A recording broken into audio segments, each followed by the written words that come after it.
Talk more about that coming up. Justin, thank you.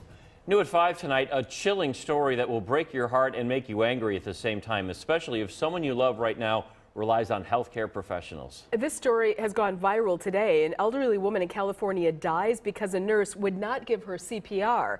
Fox 6's Megan Dwyer has the 911 calls you just have to hear to believe. Anybody there can do CPR. Give them the phone, please. I understand if your facility is not willing to do that, give the phone to that passerby, that stranger that had that vent. This woman's not breathing enough. She's going to die if we don't get this started. Do you understand? An elderly woman in distress and a nurse by her side refusing to help. Okay. I am a nurse, but I cannot have our other senior citizens who don't know CPR. I will instruct them. We're in a dining room. I will instruct them. Is there anyone there who's willing? Okay. I don't understand why you're not willing to help this patient. Turns out the nurse wouldn't help because it was against the rules. The 911 dispatcher can't believe it.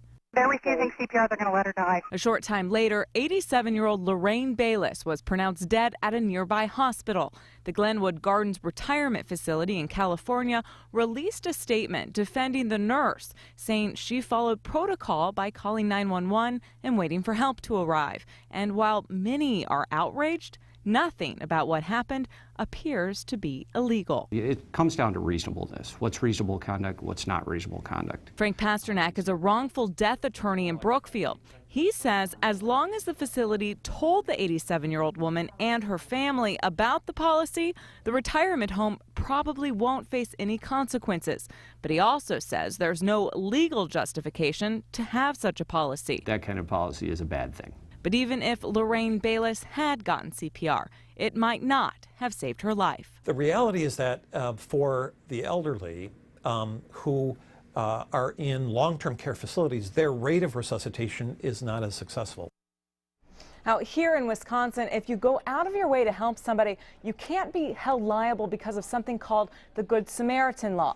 But if you're a nurse or a licensed healthcare professional and you're getting paid for your good deed, that is a different story. If that nurse was here in Wisconsin and she messed something up during CPR, she could have been sued. Live in the newsroom tonight, Megan Dwyer, Fox 6 News. You know, not to be judgmental on this, I'm sure a lot of people watching are thinking this. At some point, humanity kicks in and the knee-jerk reaction would be to give CPR.